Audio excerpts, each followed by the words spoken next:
नमस्ते विद्यार्थी मित्रांनो, मी सुमती सुरेश खलाटे। आज आपण इयत्ता 10वीच्या मराठीच्या पुस्तकातील स्थूल वाचनाचा पाठ अभ्यासणार आहोत। व्युत्पत्ती कोश। बघा विद्यार्थी मित्रांनो, व्युत्पत्ती कोशाचं स्वरूप कळावं म्हणून स्थूल वाचनासाठी आपल्याला हा लेख अभ्यासण्यासाठी आहे।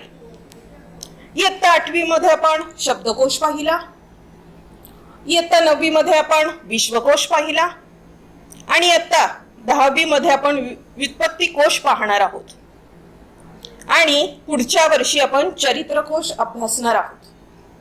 म्हणजेच विद्यार्थी दशेत असताना आपण शब्दकोश, विश्वकोश, व्युत्पत्ती कोश आणि चरित्रकोश यांचा आपण अभ्यास करणार आहोत। प्रथम मी आपल्याला या स्थूल वाचनामध्ये आलेले शब्दार्थ सांगते। बघा फळ्याकडे, कोश, कोश म्हणजे संग्रह, स्वामित्व दर्शक म्हणजे मालकी दाखविणारे, धारण करणे, धारण करणे या शब्दाचा अर्थ असा आहे अंगीकारणे, स्वीकारणे, अर्थोचित बदल म्हणजे अर्थामुळे होणारे बदल, तसेच शब्दसिद्धी, शब्दसिद्धी या शब्दाचा अर्थ आहे शब्दांची निर्मिती, कुतूहल, कुतूहल म्हणजे उत्सुकता, अपरिहार्य म्हणजे अनिवार्य, व्याकरणिक म्हणजे व्याकरणा संबंधी, भावंडे, भावंडे या शब्दाचा अर्थ आहे बहीण भाऊ, नोंद म्हणजे टिप्पणी, लघुरूपे म्हणजे लहान रूपे, व्यतिरिक्त या शब्दाचा अर्थ आहे शिवाय, एखाद्या गोष्टीच्या शिवाय, आर्थिक सहकार्य म्हणजे पैशाची मदत। तसेच या स्थूल वाचनामध्ये काही वाक्प्रचारही आले आहेत, ते आपण प्रथम पाहू। इनाम मिळणे म्हणजे बक्षीस मिळणे, सुलभीकरण करणे म्हणजे सोपे करून सांगणे, एखादी गोष्ट कशी सोपी करून सांगायची, निरीक्षण करणे, नीट पाहणे, मंजूर करणे, सहमत होणे, ताकास तूर लागू न देणे, थांग लागू न देणे, थांग पत्ता लागू न देणे, गुपित पाळणे, एखाद्या गोष्टीच्या विषयी गुपित पाळणे। तर मगाशीच विद्यार्थी मित्रांनो मी तुम्हाला सांगितलं की आपण 8वी मध्ये शब्दकोश पाहिला, 9वी मध्ये आपण विश्वकोश पाहिला आणि आता 10वी मध्ये आपण व्युत्पत्ती कोश पाहणार आहोत। कोणत्याही शब्दाचे वेगवेगळे असे संदर्भ या विश्वकोशात आपल्याला मिळू शकतात, हे आपण अनुभवलं। मग ते शब्द तयार कसे होतात किंवा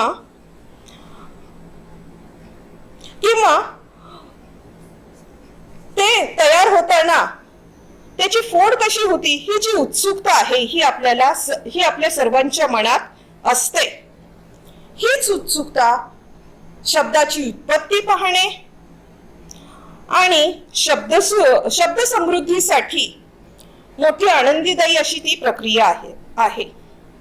बघा, एखाद्या व्यक्तीने आपल्या मुलीचे नाव सई ठेवले, तर सई हा जो शब्द आहे हा संस्कृत मधील सखी म्हणजेच मैत्रीण या शब्दावरून तो आलेला आहे। हे कळल्यावर किती आनंद होतो। असंच आपल्या परिचयाचे जे शब्द आहेत त्या शब्दांची उत्पत्ती कळल्यावरही विद्यार्थी मित्रांनो आपल्याला खूप आनंद होतो। व्युत्पत्ती कोशाची गरज आणि महत्त्व कळावे, शब्दाची उत्पत्ती अभ्यासण्याची सवय लागावी, याच हेतूने स्थूल वाचनाच्या विभागात या पाठाचा समावेश हा केलेला आहे आणि महत्त्वपूर्ण अशी माहिती त्यामुळे आपल्याला होते। विद्यार्थ्यांनो, भाषेच्या प्रवाहामध्ये येणाऱ्या अनेक शब्दांच्या उच्चाराचे व अर्थाचे मूळ हे व्युत्पत्ती कोशाच्या अभ्यासातूनच उलगडते। शब्द हा एकच असतो व तो निरनिराळ्या परिस्थितीमध्ये निरनिराळी रूप धारण करत असतो. प्रत्येक रूपाला किंवा त्या प्रत्येक शब्दाला अनेक अर्थ प्राप्त होतात आणि हे विद्यार्थ्यांना समजणे हाच या पाठाचा हेतू आहे. बघा, पान नंबर 87 वर सुरुवातीला संवाद दिलेला आहे. तो संवाद प्रथम आपण बघणार आहोत. खालील संवाद वाचा. हा जो संवाद आहे हा आई आणि मुलगी यांच्यामधला आहे. राधा नावाची मुलगी आहे. बघा, ती राधा आईशी कसं संवाद साधते. राधा म्हणते, आई हे काय आहे ग कोपऱ्यात? आई म्हणते, अगं ते सतार आहे. ती आजोबांना इनाम म्हणून मिळालीये महाराजांकडून. गावाकडे होती, ती आज आणली आहे. बघा, सतार, सतार म्हणजे एक तंतुवाद्य आहे. तर इनाम, इनाम या शब्दाचा अर्थ आहे बक्षीस मिळणे. पुढे बघा, राधा म्हणते, इनाम, इनाम म्हणजे काय गाय? त्या राधाला प्रश्न पडतो की इनाम म्हणजे काय? आई हसून म्हणते, अगं इनाम म्हणजे बक्षीस. राधा म्हणते, अगं माझ्या वर्गातील तनया आहे ना, तिचे आडनाव आहे इनामदार. म्हणजे इनाम या शब्दावरून त्या राधाला आपल्या मैत्रिणीची, इनामदार मैत्रिणीची आठवण होते आणि ती विचार करायला लागते, अरे इनाम शब्द आणि इनामदार हा शब्द कसा आहे, जवळचा आहे. बघा, आई म्हणते, हो मला माहित आहे ती. राधा म्हणते, इनाम म्हणजे बक्षीस, मग इनामदार म्हणजे? आई कसा झाला असेल का हा शब्द तयार? आई म्हणते, थांब, आजोबांच्या खोलीत मराठी व्युत्पत्ती कोश आहे, आपण पाहूया. हो, त्यात इनाम शब्द कसा तयार झाला असेल त्याची व्युत्पत्ती आपल्याला त्यात सापडेल. पुढे बघा, इनाम, इनाम म्हणजे कायमची देणगी, मोफत वतन, बक्षीस, प्राइज, गिफ्ट. इनाम, ग्रांट. अरबी भाषेतून आलेला हा शब्द आहे. इन अधिक आम बरोबर वरिष्ठांकडून देणगी. आई म्हणते, बघितलंस का राधा, हे इथे अर लिहिले आहे ना, म्हणजे हा अरबी भाषेतला शब्द आहे. आता आपण दार हा प्रत्यय शोधू. बघा विद्यार्थी मित्रांनो, तुम्हाला व्याकरणामध्ये प्रत्यय या शब्दाचा अर्थ माहिती आहे. प्रत्यय म्हणजे मूळ शब्दाच्या मागे जोडलेलं अक्षर. दार प्रत्यय स्वामित्व दर्शक. स्वामित्व दर्शक म्हणजे मालकी दाखविणारा. आपण मगाशी बघितलं, स्वामित्व दर्शक या शब्दाचा अर्थ मालकी दाखविणारे. दार प्रत्यय स्वामित्व दर्शक फारशी प्रत्यय. अ टर्मिनेशन शोईंग पोझेशन. बघ, दार हा फारसी प्रत्यय आहे. स्वामित्व दर्शक म्हणजे एखादी गोष्ट एखाद्या जवळ आहे असे दर्शविणारा प्रत्यय. इथे इनामदार म्हणजे ज्याच्या जवळ इनाम आहे तो, असा अर्थ होतो. आणि दार म्हणजे एखादी गोष्ट धारण करणारा.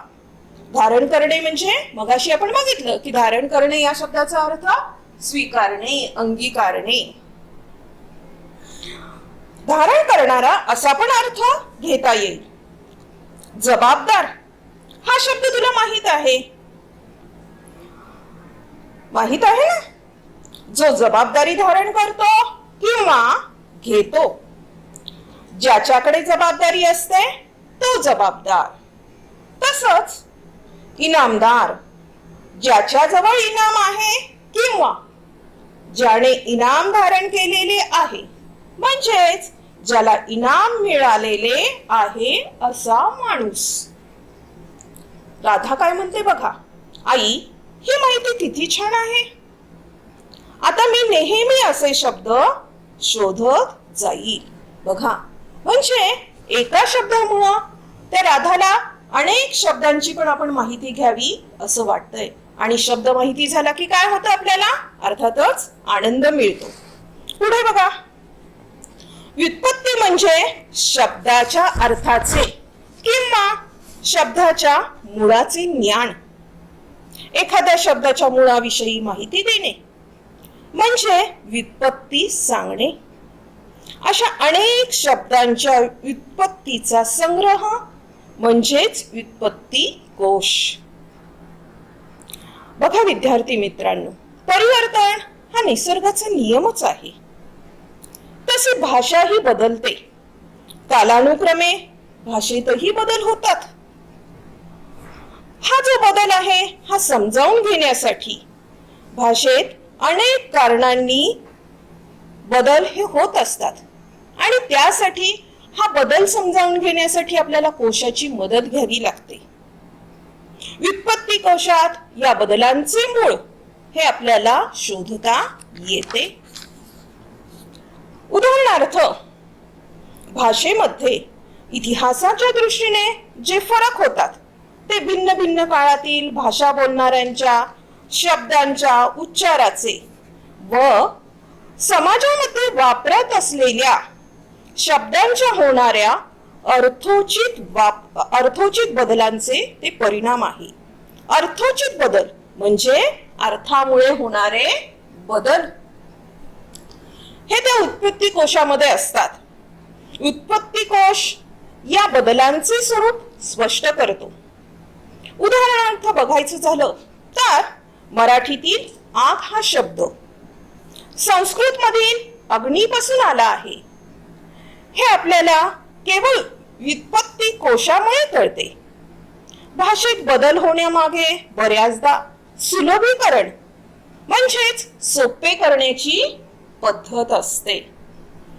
उदाहरणार्थ बघा, अग्नीपासून आग हा शब्द तयार होण्यापूर्वी प्राकृत मध्ये अग्गी हा शब्द तयार झाला. आता प्राकृत भाषा म्हणजे प्राचीन आणि मध्ययुगीन काळामध्ये जी भाषा वापरली जात होती ती लोकभाषा. अग्गी हा जो उच्चार आहे हा उच्चार सोपा होत होत मराठीत, हिंदी यासारख्या आधुनिक भाषात त्यापासून आग हा शब्द तयार झाला. कुठल्याही दोन भाषा बोलणारे भाषक जेव्हा एकमेकांच्या संपर्कात येतात अर्थातच तेव्हा त्यांच्या भाषेतील शब्दांची देवाणघेवाण होते. तर कधी कधी व्याकरणिक म्हणजेच व्याकरणासंबंधीची देवाणघेवाण ही होत असते. या सर्वांची नोंद जी आहे किंवा नोंद म्हणजे आपण बघितलं की नोंद या शब्दाचा अर्थ टिप्पणी. या सर्वांची नोंद म्हणजेच टिप्पणी किंवा लिहून ठेवणं हे त्या शब्दकोशामध्ये केलेलं असतं. लक्षात येत आहे? ही जी नोंद आहे ही आपल्याला व्युत्पत्ती कोशामध्ये बघायला मिळते. दोन भाषा बोलणाऱ्यांचा परिणाम जसा एकमेकांवर होतो, दोन भाषेतील शब्द एकमेकात शिरतात तर काही शब्द हे बदलतात. असे अनेक शब्द आपल्याला शेजारच्या भाषांमधून मराठीत आलेले दिसतात. दिसतच नाही तर ते मराठीत येऊन स्थिरावलेले असतात. शब्दसिद्धीमध्ये आपण हे पाहतो. शब्दसिद्धी म्हणजे शब्द कसा तयार झाला हे आपण व्याकरणामध्ये अभ्यासलेलं आहे. या शब्दसिद्धीचे दोन प्रकार आपण अभ्यासतो. एक म्हणजे सिद्ध शब्द आणि दुसरा म्हणजे साधिक शब्द. तर पुढे आपण तक्ता दाखवलेला आहे विद्यार्थी मित्रांनो, तो पाहू. या तक्त्यामध्ये भाषा, मूळ शब्द, मराठी शब्द. बघा, संस्कृत भाषेमधून आलेला तुंड हा मूळ शब्द, मराठीत त्याचं रूपांतर तोंड असं झालेलं आहे. तर कन्नड भाषेमधला मूळ शब्द तुप्प, मराठीत त्याचं रूपांतर तूप, मराठीत आपण त्याला काय म्हणतो? तूप. म्हणजे सुलभीकरण कसं झालेलं आहे बघा. अरबी भाषेतून आलेला इत्र हा शब्द मराठीत त्याला आपण अत्तर म्हणतो. असेच काही सुलभीकरणाचे काही शब्द आपण रोजच्या व्यवहारामध्ये सुद्धा वापरत असतो. सुवर्ण, सुवर्ण आपण म्हणत नाही. सोने, दुग्ध, दूध, मातृ, माता, पितृ, पिता असे शब्द आपण वापरत असतो. काळाप्रमाणे शब्दाच्या स्वरूपात, त्याच्या अर्थात, त्याच्या परस्पर संबंधात बदल होतात. आणि हे जे बदल आहेत हे कसे आहेत? अपरिहार्य आहेत, अनिवार्य आहेत. ते सक्तीने आपल्याला स्वीकारावे लागतात. निरीक्षण करा म्हणजेच काय? नीट पहा तुम्ही. तुमचे आजी आजोबा बोलत असलेली भाषा, तुमचे आई बाबा बोलत असलेली भाषा, तुम्ही आणि तुमची भावंड बोलत असलेली भाषा, तसेच तुमचे मित्र आणि तुम्ही बोलत असलेली भाषा, उदाहरणार्थ व्हॉट्सअपची भाषा, या सगळ्यात तुमच्यामध्ये खूप फरक तुम्हाला जाणवेल. हे तुमच्या लक्षात आलेच असेल. काळानुसार मुलांना भाषेत बदल होतो. नवनवीन तंत्रज्ञान आणि तरुण पिढीची बदललेली जीवनशैली या सगळ्याचा भाषेवर प्रभाव हा पडतो. म्हणूनच आजी आजोबा आणि नातवंड यांच्या या दोन पिढ्यांमधील भाषा शैलीत आपल्याला फरक हा जाणवतो. कधी कधी पूर्वी अस्तित्वात असलेल्या एखाद्या शब्दाचा अर्थ हा हळूहळू बदलत जातो किंवा मूळ अर्थाबरोबरच आणखीन एखादा अर्थ भाषेमध्ये स्थिरावत जातो. उदाहरणच बघायचं झालं तर बघा, शहाणा या शब्दाचा अर्थ पूर्वी हुशार, बुद्धिमान, चलाक असा होता. हा शब्द सज्ञान या शब्दावरून आला असावा असे व्युत्पत्ती कोशावरून दिसते. आता मूळ अर्थाव्यतिरिक्त शहाणाचा अतिशहाणा असा अर्थ सुद्धा रूढ होत आहे. म्हणजेच काही वेळेस मूळ शब्दाचा अर्थ हा बाजूलाच राहतो आणि त्या शब्दापासून आलेला जो सूचक अर्थ आहे तो सूचक अर्थ निघतो, वापरला जातो. काही काळाने याची नोंद ही व्युत्पत्ती कोशातही आपल्याला दिसण्याची शक्यता आहे. म्हणजे व्युत्पत्ती कोशातही शब्दांचं रूप हे कसं बदलत जातं हे लक्षात घ्या. इथे आपल्याला तक्ता दिलाय. एकाच अर्थाचे शब्द, परंतु ते शब्द निरनिराळ्या संदर्भात निरनिराळी रूप धारण करतात. उदाहरणार्थ बघा, शब्द अनेक, अर्थ एक, वेगवेगळ्या संदर्भात वापर. शब्द पहा, वात, पवन, मरुत, समीर, अनिल या सगळ्याचा अर्थ वारा. अर्थ एकच आहे, वेगवेगळ्या संदर्भात आपण त्याचा वापर करतो. पवनचक्की बरोबर शब्द आहे. वातचक्की हा शब्द आपण वापरत नाही, हा चुकीचा आहे. वातचक्र बरोबर शब्द. समीर चक्र चूक शब्द. अनिल चक्की हाही आपण वापरत नाही, हा चुकीचा शब्द आहे. तसेच समान दिसणाऱ्या शब्दांचे अर्थही काही वेळेस वेगवेगळे असतात. म्हणजेच शब्द एक परंतु अर्थ वेगळे होतात. हे आपण पुढील तक्त्यामध्ये पाहू. बघा, शब्द एक, वेगवेगळे अर्थ.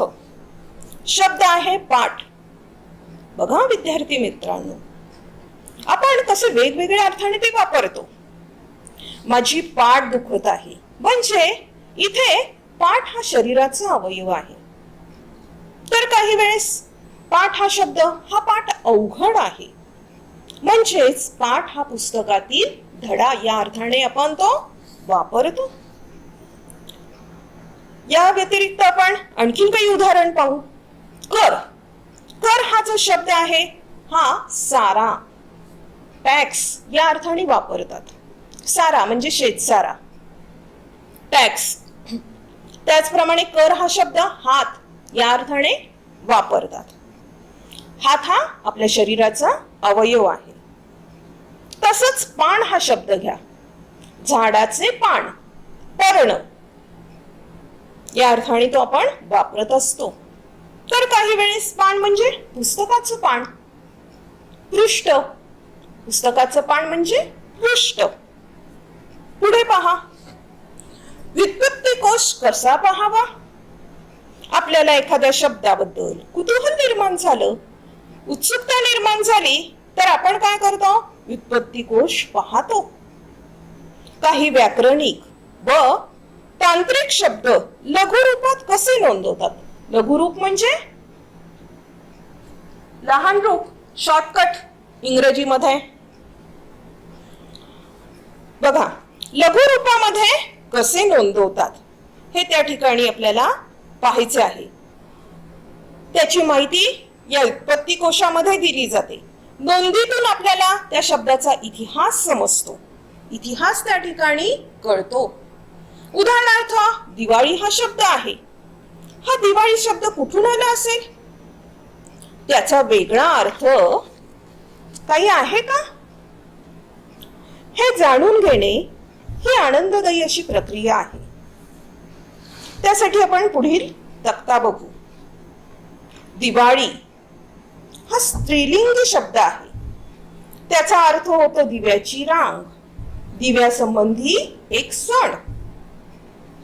A raw of light, hence a Hindu festival with nocturnal illuminations. Sanskrit मधून दीपावली, दीपाली. तर प्राकृत मधून दिवाली, दिवाली. बंगालमध्ये दिउयाली. ओडिसा राज्यामध्ये बोलली जाणारी ओडिया भाषा, त्यामध्ये दियाली. तर हिंदी, पंजाबी मध्ये दिवाली, सिंधी मध्ये दिआरी, गुजराती भाषेमध्ये दिवाळी.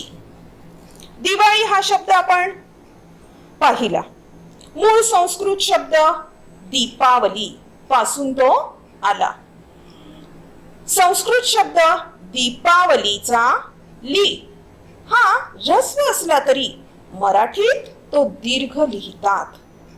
या शब्दातील दी व ली हे दोन्ही दीर्घ आहेत, पण दिवाळी हा शब्द मराठी आहे, त्यात दी हा ह्रस्व येतो. हे लक्षात घेणे महत्वाचे आहे. विश्वकोशातील या शब्दाची नोंद पाहिल्यावर कंसातील मजकूर पाहताना हे नक्की काय आहे असे तुम्हाला वाटले असेल, पण ही शब्दांची लघुरूपे आहेत. हे कळल्यावर आणि त्यांची मूळ रूपे समजल्यावर तुम्हाला ते सोपे वाटते आणि आपला शब्द थोडेसे रूप बदलून इतर भाषांच्या अंगणातही तो बागडत आहे हे कळल्यावर तर मजाही वाटते. व्युत्पत्ती कोशात अनेक भाषात तो शब्द कसा आला आहे हेही दाखवलेले असते. वरच्या उदाहरणात शब्दांची लघुरूपे आलेली आहेत, ती जाणून घेणं हे आवश्यक आहे. शब्दात सुरुवातीला शब्दाची जात ही लिहिलेली असते. नामाच्या बाबतीत मात्र पुल्लिंग, पु म्हणजे पुल्लिंग, स्त्री म्हणजे स्त्रीलिंग, नपु, नपुसलिंगी असे लिहिलेले असते. दिवाळी हा स्त्रीलिंगी शब्द असल्याने स्त्री हे लघुरूप पाहायला आपल्याला मिळते. त्यानंतर वेगवेगळ्या भाषांसाठी जी लघुरूपे वापरलेली आहे ती आपण पाहू. स पासून आलेलं संस्कृत, प्राकृत, बंगाली, ओडिया ही हिंदी व पंजाबी, सिंधी, गुजराती. या व्यतिरिक्त कोशकार कधी एखाद्या शब्दामागचा इतिहास त्या ठिकाणी सांगतात. कधी कधी एखाद्या शब्दाची अन्य कोणी मांडलेली वेगवेगळी व्युत्पत्ती सांगून ती आपल्याला कशी योग्य वाटेल, योग्य वाटली किंवा योग्य वाटली नाही हेही त्या ठिकाणी ते सांगतात. आता आपण व्युत्पत्ती कोशाचं कार्य पाहू. या व्युत्पत्ती कोशाचं पहिलं कार्य म्हणजे शब्दाचे मूळ रूप शोधणं. बघा, शब्दाचं रूप शोधायचं म्हणजे भाषा या विविध आहेत. आणि या भाषा विविध कारणाने बदलत जातात आणि या विविध कारणाने बदललेल्या शब्दाचे मूळ हे आपल्याला या व्युत्पत्ती कोशामध्ये या उत्पत्ती शास्त्रात ते शोधायला लागावं लागतं. ज्यावेळेस आपण शब्द शोधतो त्यावेळेस त्या शब्दाचं रूप आपल्याला माहिती करून घ्यायचं असतं. म्हणून या व्युत्पत्ती कोशाचं दुसरं कार्य म्हणजे अर्थातील बदल स्पष्ट करणे. बघा, कालपरत्वे शब्दाच्या स्वरूपात आणि त्यांच्या शब्दातील बदल हे अपरिहार्यपणे असतात. म्हणजेच न टाळता येण्यासारखे हे बदल असतात. मग काही वेळेस पूर्वी जो शब्द आहे त्या शब्दाचा अर्थ असतो तो आपल्याला बदललेला त्या ठिकाणी दिसतो. व्युत्पत्ती कोशाचं तिसरं कार्य म्हणजे उच्चारातील बदल व फरक दाखवणे. म्हणजेच एखाद्या शब्दाचं मूळ रूप काय आहे ते व्युत्पत्ती कोशामध्ये आपल्याला बघायला मिळतं. त्याचा इतिहास, अन्य भाषेतून तो शब्द कसा आला आहे हे व्युत्पत्ती कोशामध्ये दाखवलं जातं. व्युत्पत्ती कोशाचं चौथं कार्य म्हणजे बदलांचे कारण स्पष्ट करणे. भाषेत सुलभीकरणाची पद्धत असते, सोपे करण्याची पद्धत असते. दोन भाषा एकमेकात कशा आल्या, त्यांची देवाणघेवाण करण्याची पद्धत कशी असते हे त्या ठिकाणी आपल्याला लक्षात येते. यापैकी पहिल्या दोन बाबींचा अगदी थोडक्यात सदोहरणासह परिचय हा आपण या पाठामध्ये पाहिला. लक्षात ठेवा. बघा विद्यार्थी मित्रांनो, 1938 साली मुंबई येथे अखिल भारतीय मराठी साहित्य संमेलन भरले होते. स्वातंत्र्यवीर सावरकर या संमेलनाचे अध्यक्ष होते. व्युत्पत्ती कोश रचनेचे कार्य हाती घ्यावे असा ठराव या संमेलनात मंजूर करण्यात आला. कृष्णाजी पांडुरंग कुलकर्णी यांच्यावर या कार्याची जबाबदारी सोपवण्यात आली. बॅरिस्टर मुकुंदराव जयकर यांच्या आर्थिक सहकार्यामुळे व श्री दाजीसाहेब तुळजापूरकर यांनी पुरस्कृत केल्यामुळे व्युत्पत्ती कोश निर्मितीस भरीव मदत झाली. 1946 साली या मराठी व्युत्पत्ती कोशाचे पहिले प्रकाशन झाले. यानंतरही व्युत्पत्ती कोशाच्या आवृत्त्या निघालेल्या आहेत. विद्यार्थी मित्रांनो, त्या जरूर आपण अभ्यासाव्यात. पुढील पानावर डॉक्टर पुंडे यांच्या गंमत शब्दाची या पुस्तकातील ताकास तूर लागू न देणे हा वाक्प्रचार त्या ठिकाणी दिलेला आहे आणि तो वाक्प्रचार समजून घेण्यासाठी विद्यार्थी मित्रांनो तुम्ही हा लेख अवश्य वाचावा. इयत्ता 10वीच्या पुस्तकातील मराठीच्या पुस्तकातील शेवटचा धडा या ठिकाणी संपलेला आहे. धन्यवाद मित्रांनो.